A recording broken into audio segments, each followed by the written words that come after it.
and of itself, but it's in the greater context of this paper, and also for clinicians to do a thorough medical background, workup, history, everything to see why the kid is trans, instead of just them saying they're trans.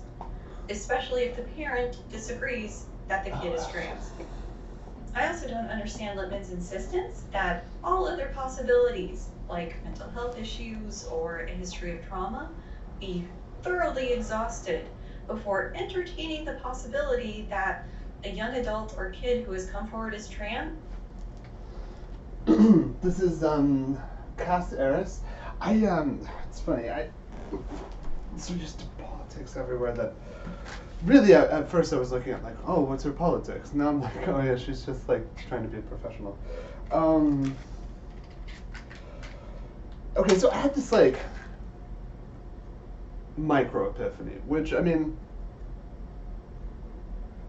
a professional like Cass Eris would call a false epiphany, but I'm a writer, man. And as a writer, there is no such thing as a false epiphany, there's just material, man. And if one in truth wants to understand some hierarchy of truths, the fundamental tool one uses to gradiate these is in fact the rest of them, right? Jumping to a lot of conclusions and demonstrating for oneself, the difference between the high grade and the low grade conclusions having been to, I think, to be very valuable.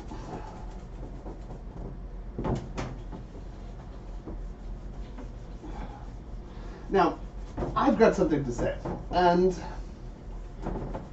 before I went out for a minute into the cold, cold night, I was very, very, very, very, very excited to say it. Now I feel less so. But this, as far as micro epiphanies go, I think is a significant one insofar as it's not a surprising thing. It's not even like a novel thing to me at all. It's just the thought that over and over again, this is sort of a mistake people are making, as to the nature of everyone else, which is that people, oh, what penmanship this is, Jonathan, are capable of anything.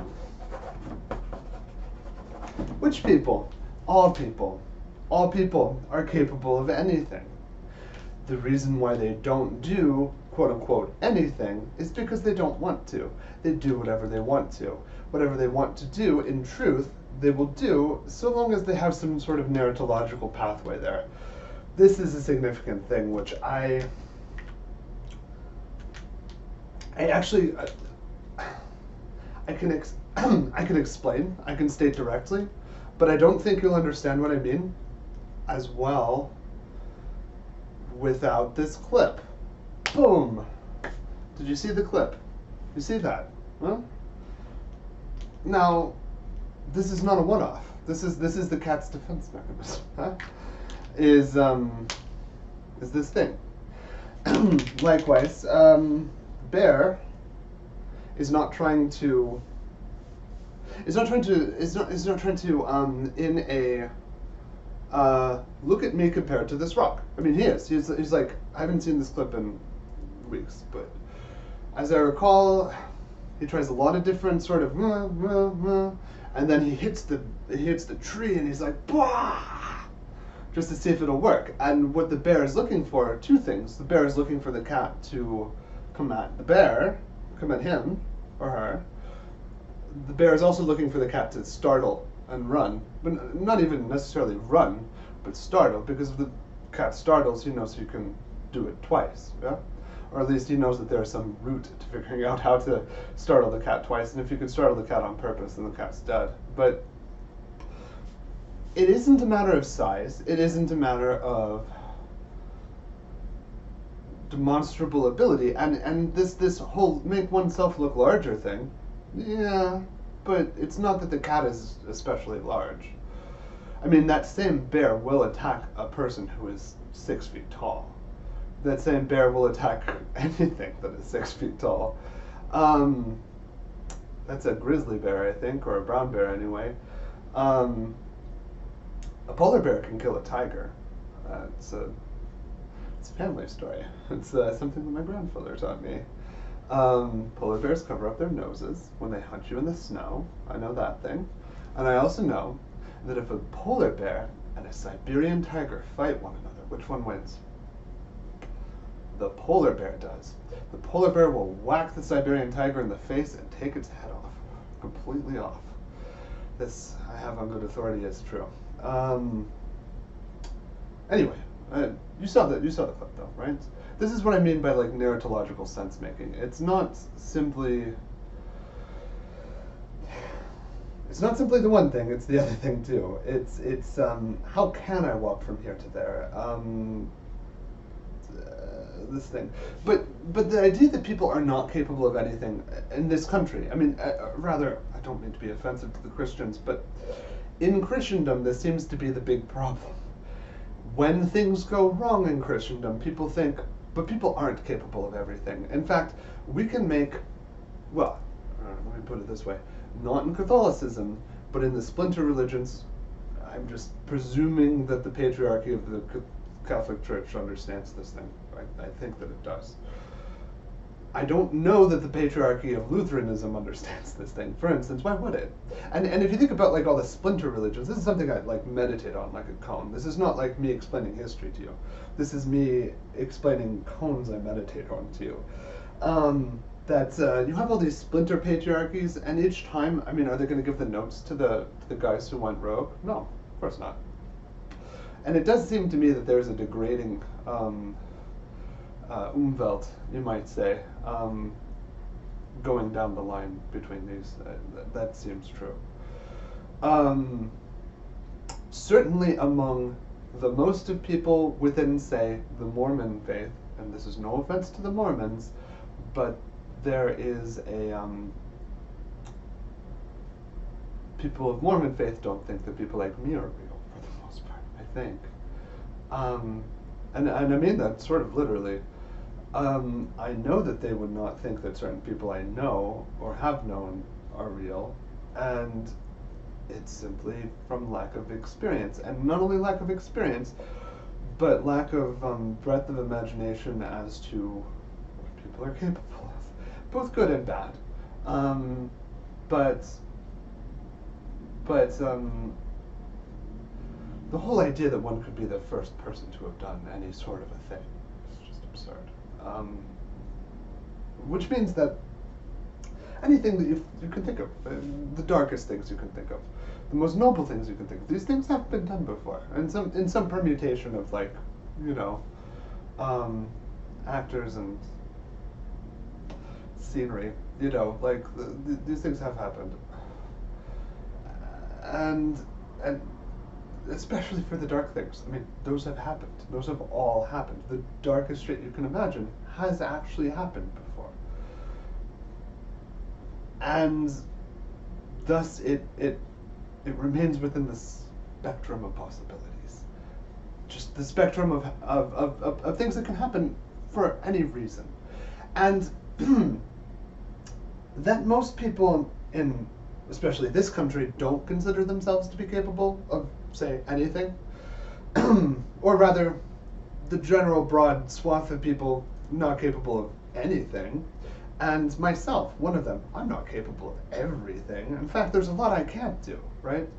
These people, when they discover that they are in fact capable of some really sort of extraordinary, in some respects, things, pushed into it, I think that this is very unhealthy. Frankly, I think that this is a lot of the spontaneous suicide attacks and shit. I mean, if you think about it, I mean, to be perfectly real, these are people who are not capable of a lot of daily activities in the sense that they think of themselves, in the sense of knowing how to do them, in the sense of knowing how to how to proceed in a healthful and spiritually cognizant fashion. Like, and I don't think that most of us could pick them out from a lineup of similar teenagers a year beforehand, a day before they started making their plans. I don't think most of us could pick them out. I tend to think that I could, but I don't know. The the issue is really just that I really think that if you have a system of civil society and rule sets, like if you have a rule set that that is governed by what people can do, and it's not anything, you're going to have a bad time, I think. Secondly, I've been more and more thinking, and it started as just like a passive thought. This is another one of those, false or quasi epiphanies, right? But it's just more and more I've been thinking this, that and I guess it started in its most recent iteration when I was hearing about all that shit that happened in Afghanistan, and with the contractors, stealing all this money, and just the killing of civilians as if it didn't matter, and then making up stories as if you can just like drone strike a bunch of civilians and then say there are a bunch of vicious adversaries or whatever. This whole thing, it's a lot like the Crusades. If especially the early Crusades, and I mean that not figuratively. I mean it is a figurative comparison, but I mean if you really take a look at like the early Crusades and the kind of behavior and the kind of like hijinks that went down, it was a lot of thievery. It was a lot of, well, I guess this is just my empire now. There was a lot of, I guess I'll steal all the money. There was a lot of killing a bunch of civilians in Bulgaria or someplace, and then because they don't speak your language, because no one's going to know, these were vicious adversaries, even though these were also Catholics or whatever. But you don't know that. Nobody else knows that. Fuck it. It doesn't matter. Like the level of incoherence is what I'm saying. Like the level of deliberate incoherence, or rather the lack of care for coherence. Both on an individual level and like many times over. Reminded me of the Crusades. And then I was thinking, as I've thought before, there does seem sometimes to be a project with these superpowers. And I don't mean all of the countries of this earth, and I don't mean Italy.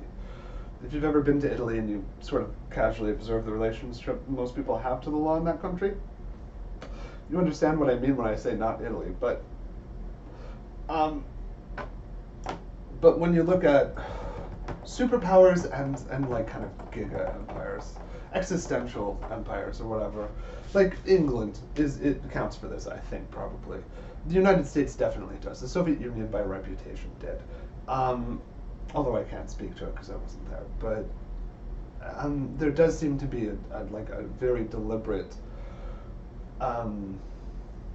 thing to. I mean, I don't know if this is like an overt Enlightenment ideal of some kind that I'm just missing, but to make a Catholic church that is agnostic as to religion, but does have like all of the canon law, does have Il Papa, like whether that be Mein Trumpen für Sir Class Suk Geil, 10,000 years. Or, Rydum Joe, Rock'em Sock'em Joe, or whatever, right? Like, got the El Papa, I mean, non-figuratively. It's not even that far off from the way that the other El Papa is selected. I mean, in the Catholic tradition, they've got this electoral system, and that's how God's supposed to speak, and ours it's how we're supposed to speak. And that, I mean, the irony of that is like, oh gee, Jonathan essay, but like, but when it comes to like, there must be like an all-encompassing law that's just like, here's natural law and here's the canon law, and it's like no space between it. Such that everything is regulated, everything is situated within a framework. I mean, what I'm suggesting ultimately, like what's like the big picture here? the big picture is that there's like a number of different madnesses. Just as if we look back in history and look at some very grandiose designs from some historical era, some historical place, you would see not one madness and then everyone else doing their best and, oh man, the madness got us all stuck. But you'd actually see several overlapping madnesses. For instance, we do seem to have racial militias just using that canon law as a pretext to do whatever they want to. That's a separate one. On top of that, we have these really absurd capitalists. These are not the same thing, but they're related things. I mean, one of the comparisons that I actually sort of make between, well, okay, a big one that I just have to say, Rory Stewart says, I don't give a fuck how anyone thinks about him, he makes a good point when he says that in modern Western governance, you have a lot of documents that are meant to talk documents, not describing anything in reality, but you have bureaucracies run by documents, talking to documents, no touch reality. He's right about that. And the other thing I was going to say, fuck, I shouldn't have said it because now I forget.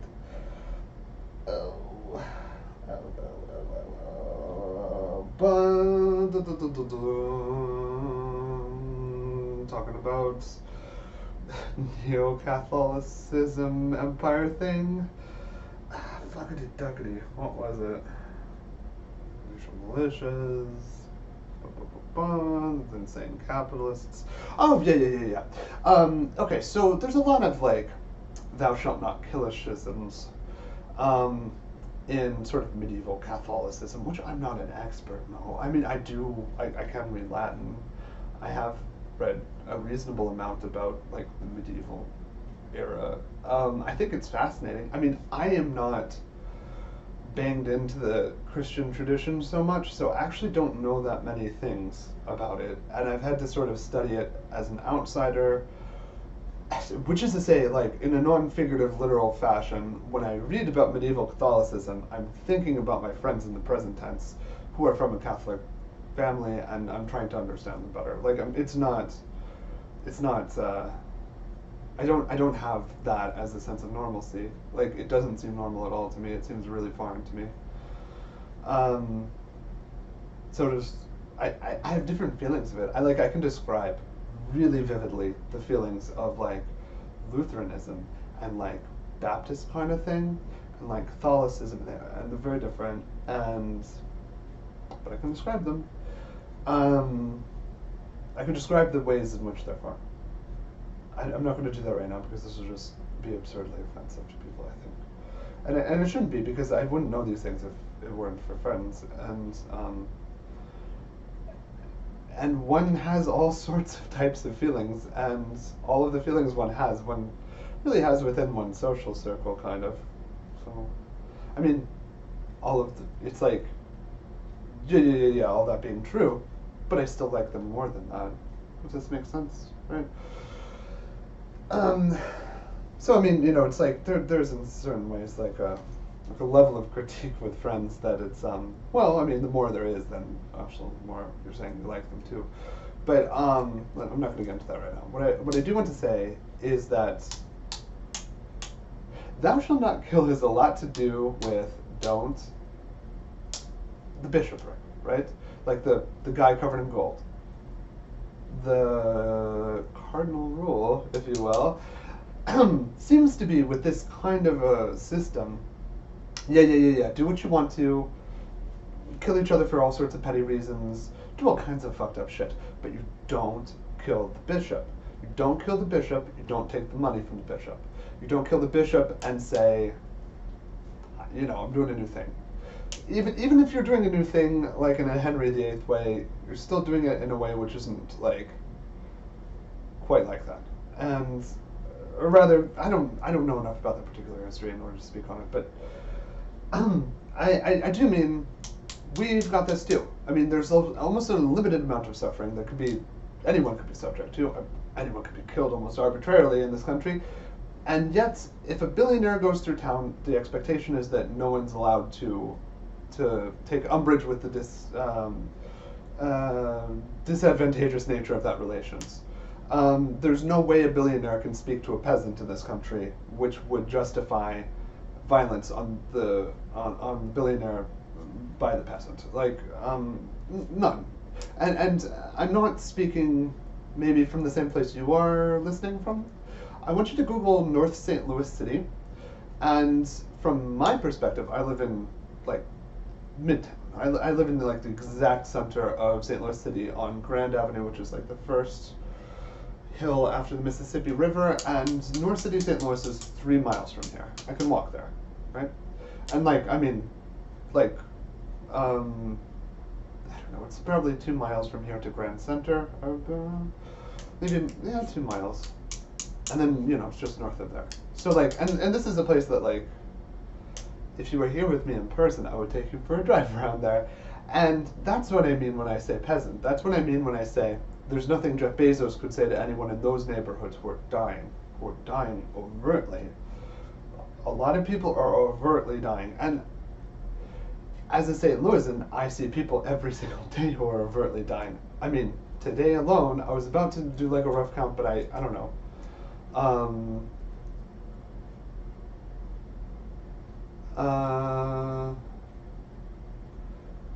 on the park bench in Terrigal Park.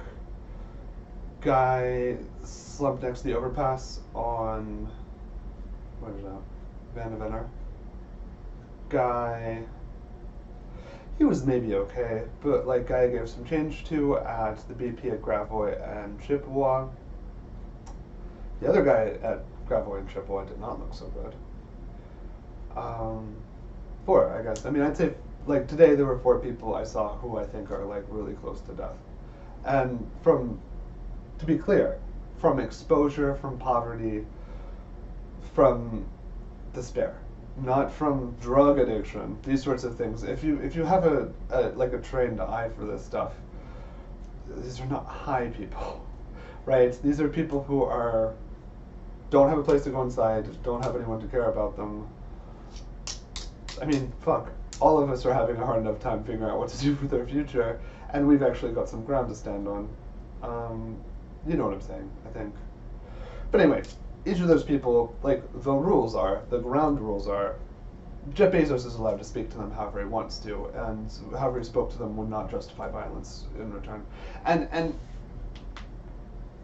that doesn't make as much sense with the billionaires, although this is how it is treated. But the fact that is seemingly remains to be the case when, of course, the bishopric was saying things about people overtly. Yeah? I mean, really, if that sort of institution isn't saying things about people and commenting on the lives people lead, then it really isn't doing anything. I think maybe not. I don't know. And these are just these are not look at this way. I'm saying I could look at it the way you look at it too. I'm saying I could look at it the way that it's described on Fox News. I could look at it the way that it's described on NPR. I could look at it the way that a sensitive Catholic gentleman, like that guy who wrote War is a Force That Gives Us Meaning, Chris Hedges, I can see it the way he does. I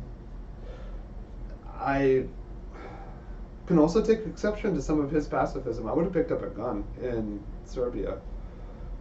But I know people who were the victims there, and so to me it's not very both sides. But this whole both sides thing, the fact that there could be a both sides, the fact that you can come from a thing into another thing and say, both sides, this is a very sort of living inside of Christendom and then you go outside of Christendom thing. And so what I'm saying is that, no, I'm not saying direct parallel to Catholicism. I'm saying more inside Christendom, outside Christendom, and, variant flavors on the law, the canon law, this whole bullshit, but but fundamentally a belief that this canon law is necessary, a belief that, I don't know, I mean, it just, and the thing is that I don't think that this has been done deliberately at all. I think that this has accidentally slipped. If you just look at the number of people who don't attend church service anymore, who did a generation, okay, when I say over long distances of time, think like Clippity Cloppity stack up the Matryoshka dolls back up, and that's what I mean. People who used to, right? So maybe not them in their lifetime, but their mothers did, and their mothers' mothers did, and there hasn't been a significant adjustment to the interfamilial or like parent to child discourses, I suspect. In fact, I mean, I know that all of these discourses have reduced in scope, reduced in complexity. People have been very uncertain relative to historical times how to speak to their own children, I think, and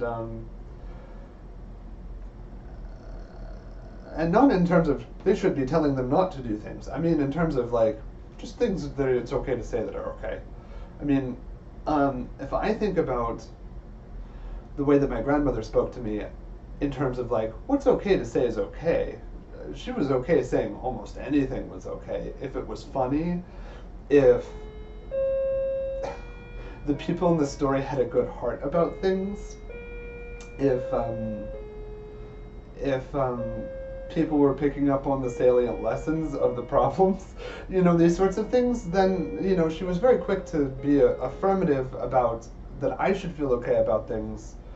Right, and a lot of times I talk to her about things simply to hear that, I guess. I don't know. I think this is something people kind of need to hear. On some level or another, in this kind of a culture where it seems to be possible that there is such a person who's like beyond the pale and like irrecoverable or something like this, people need to hear that like, oh yeah, no, that's like within the realm of like normal experience or something.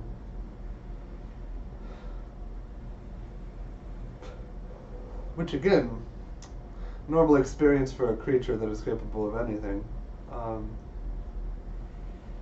is really what I'm trying to say here. And I know that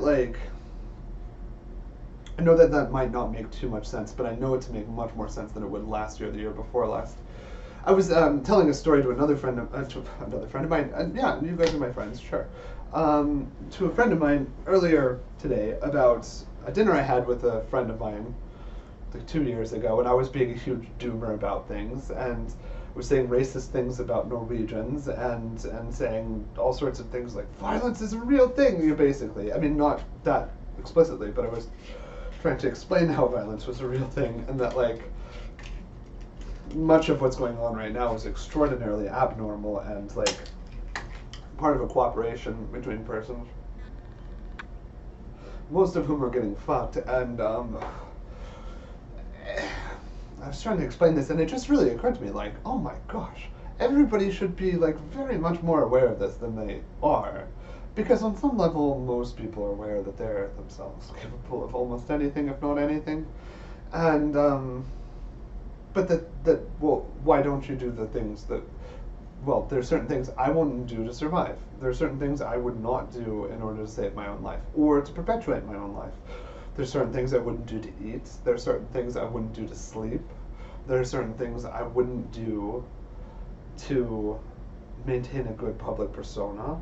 There are certain things I wouldn't do to anything, like, and not just like on the mega, but like on the minor. There's certain things I wouldn't do to alleviate my own discomfort. I'm a vegetarian. I'm not a vegan, but that's an example, like, and it's an example that comes up fairly regularly. I mean, I don't like eat nice food or whatever, so really very often I'll choose not very good food and not very much of it over what might seem an arbitrary line in the sand, but it's not arbitrary to me. It's just something I'm not willing to do to not be hungry. And it's something I'm not willing to do to not be hungry because there's death in it, right? Like, and it's one of those things where it's like, well, it's not good to like make me feel relief that I'm not hungry anymore. It's going to make me have to reconcile with a lot of other things, and necessary contemplations sort of, I guess, related to it. It's not that would I eat something dead in order to like survive. Yeah, I would. Would I kill something to survive? Yeah, I would. But that's not the same, and I know it's not the same, and I shouldn't make myself think it's the same thing, I think.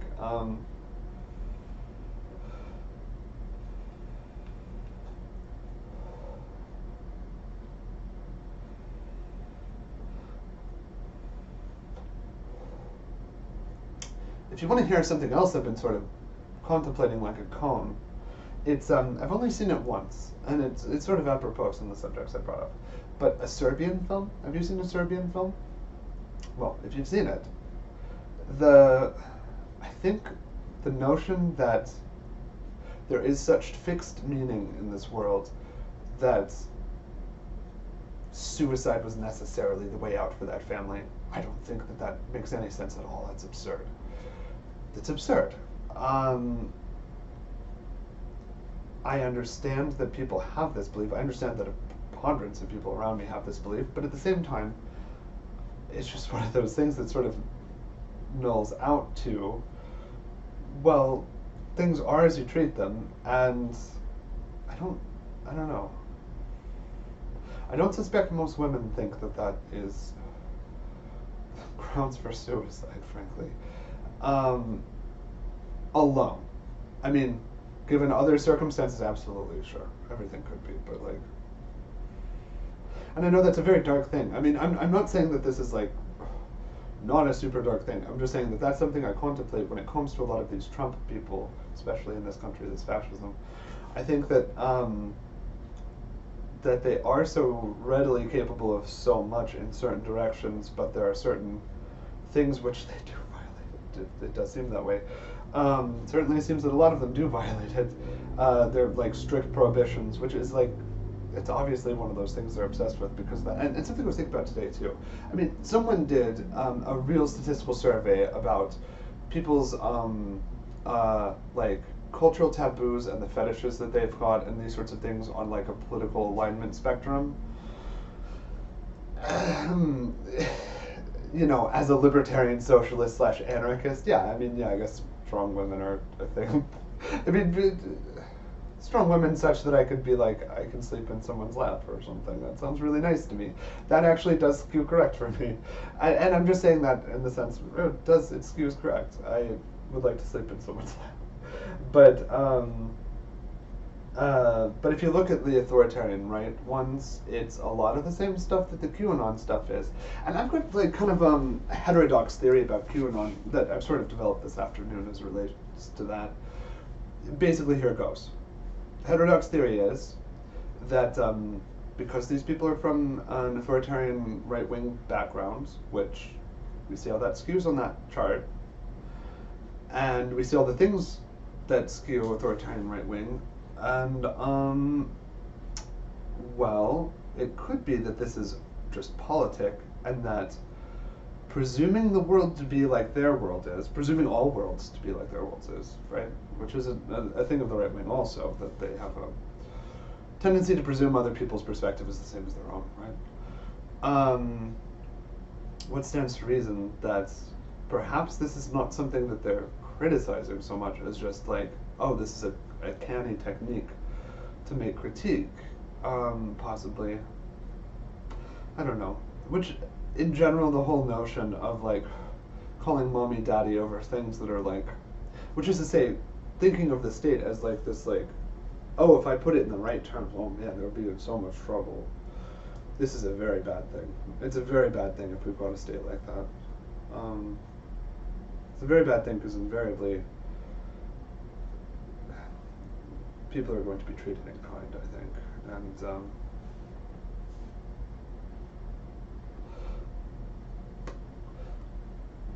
adults who demand to be treated like children are not going to get a lot of things in a good sense, I think. I don't know. These are just some thoughts. Okay, Jenny Nicholson. Gosh, you're going to hate this. I think you're really going to hate this.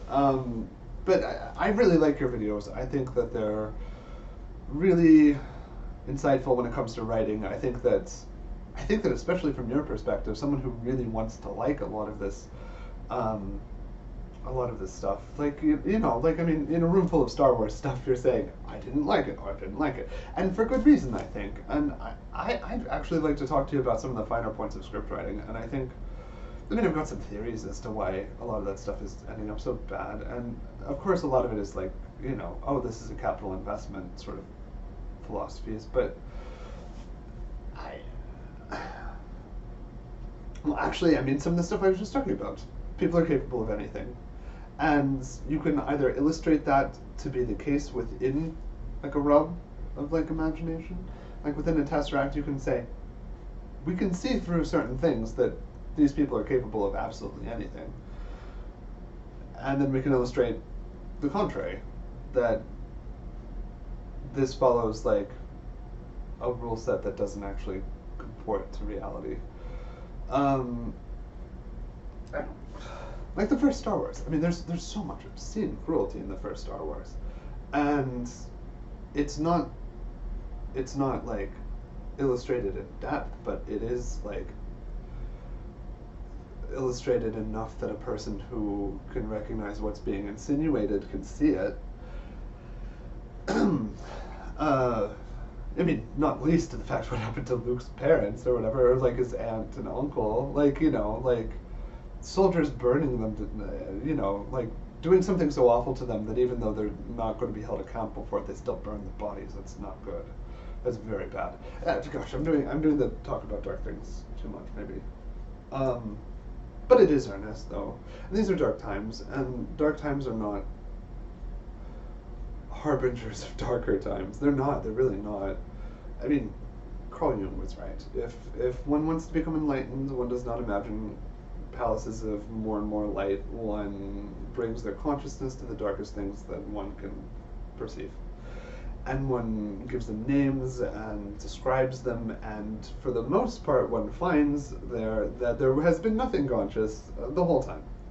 And this is both true of the private things and of the public things, especially the public things, especially in this culture, I think. What I'm trying to say is that, like, I don't think that the talking about dark things is like a hex that brings darkness upon us. I think that actually talking about dark things is the way that we can move through the dark things and have fun, frankly. One can't really have fun in... If you're in a mansion where there seems to be a lot of violence going on and a lot of terrible things happening that nobody understands, you can't really have fun in that house, probably. But if you've at least got a baseline understanding of what's going on, even if it's incorrect, as long as it's something that appears to be workable, then you can have fun, I think.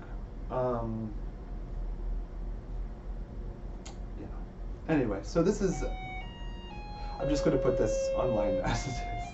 Another video thing I'd like to make, which I think I will later this evening, before I clean my apartment, is actually sort of my goal, to do a couple of videos on a couple different subjects. One of them is like how to organize a team to do a thing without extortion or the threat of violence, which sounds absurd to put it that way, but I mean, without money or police, how do you get people to do what you want them to?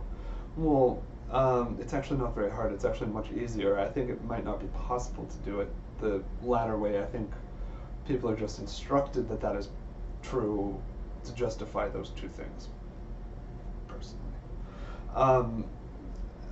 For a hint as to that,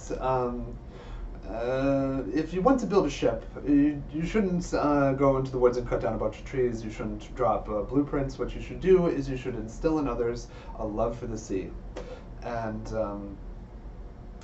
if you get the right amount of the right people, it doesn't matter. You know, like, why would you want anyone to do anything more than they wanted to? Why would you want the person who is having fun, contributing, and enjoying themselves? It's not useful to poke a gun in their back and say, finish. It's not useful. Nor is it useful to extort them into it at all. It's not useful to have people who are subject to those things on your project. You don't want slaves. No one wants slaves. No one should want slaves. All slaves are slavers, and all slavers are slaves. That's another thing maybe we should think about. Anyway, yeah, this is kind of meandering. Yeah. But, and Kaveski Suzuki. I want to, even if these other people ignore me, I want you and I to take over the high school like Mean Girls. I'm very good at this thing. I really am. I haven't done it in so long. I'd love to with you. And you seem to also how do I say this? You two appear to be an unlimited vampire, and I say that as a term of respect. You know, real recognizing real in that sense, Dybbuk recognizing Dybbuk in that sense, and I mean, you know, I don't know. I haven't seen your video on love yet. I haven't seen your other video either. I've wanted to say something to you before I watched those two things because, of course, I'll have something to say about them. But I wanted you to have a chance to like look at me and ponder me also, and you don't have to be nice to me. You know, you can be nice to me. Of course, I'd like it if you were nice to me, but you don't have to be nice to me. Just, you know. I recognize you as being a person in the room. If you'd like to recognize me as being a person in the room, also, sounds fun to me too. Okay, that's good. That'll do for right now, Johnny. Oh, and the next thing, which I've already recorded, is well, I mean, I don't think there's much fun in doing things the way that other people have done them. Comma. Therefore, I think it's kind of fun to push things onto the edge of intelligibility. So the next video is going to be very much on the edge of intelligibility. I don't know if it'll be intelligible at all, in fact. Maybe it will be, I'm not sure. It's a simulacrum, I guess. Okie dokie. Well, all of you have a nice day and or evening who watch this.